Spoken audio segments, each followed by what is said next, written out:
Hey guys, this is Doc Nino and welcome to my channel. If you're new here, I do unboxings. Today is a very special unboxing because meron tayong bagong ite-test na gadget, which is the 16-inch MacBook Pro.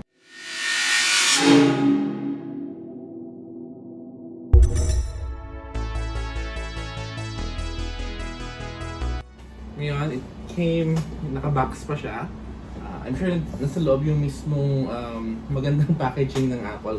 But anyway, ang nakakatawa is even itong outside box, it comes with a Apple-esque. Ayan, so nice. It has the nice open tabs. So we'll do it. Outer box pa lang guys, very satisfying to open na. And points to Apple for that. And yeah, kita natin inside. Yeah, you can already read it. It says MacBook Pro. So we're gonna pull it out. Super maayos yung packaging. We're gonna put it down first. Ilaman pa mo sa loob. Wala na guys. Just paper brown box na paper. So this is the device.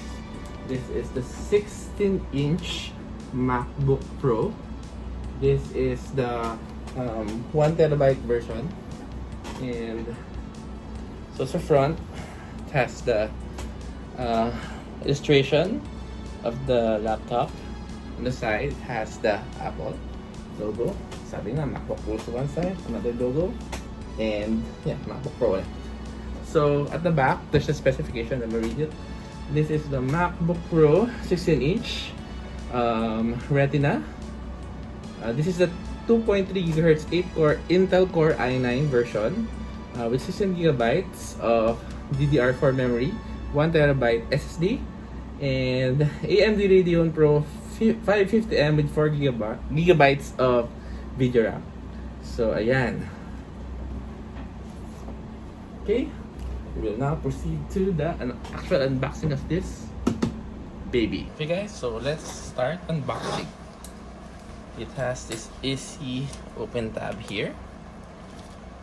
Oh, it's very satisfying again. Kudos to Apple. Very premium feel. And there you go. It's really classic. And then open this up. Okay, so this is a very just thick paper, nothing else there. And there it goes. This is the silver color. So let's lift it up. It's very light guys. Now if you're coming from the 15-inch, this is supposed to be a bit thicker and a bit heavier. And then on the side, so it says designed by Apple California. And yung mga documentations, and whoa, silver stickers, nice. Okay, let's set this aside again. And then you have the 95, I think this is a 95-watt charger. And then it's the Thunderbolt port, USB-C to USB-C, and basically that's it guys. That's what's inside the box.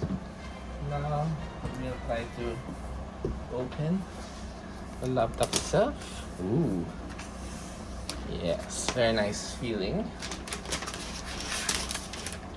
And then we just slip sleeve. So of course the uni body that's made of aluminum. I owned a MacBook Pro before and it's very nostalgic to be opening one again.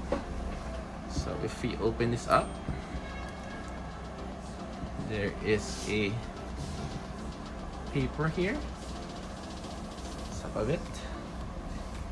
And then we take it out. it automatically turns on, and it's now booting up. So again guys, this is silver body with a touch bar. Basic difference now is that it now has separate escape button, and also separate is the fingerprint, which also serves as the power button. And one of the major changes is that from the main language. Oops. Press the return key.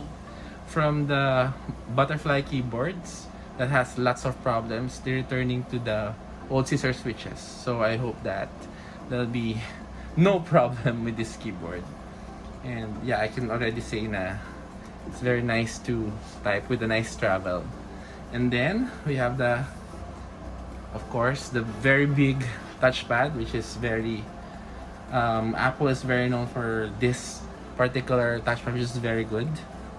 And so there guys, there you go guys, I'm gonna set it up now.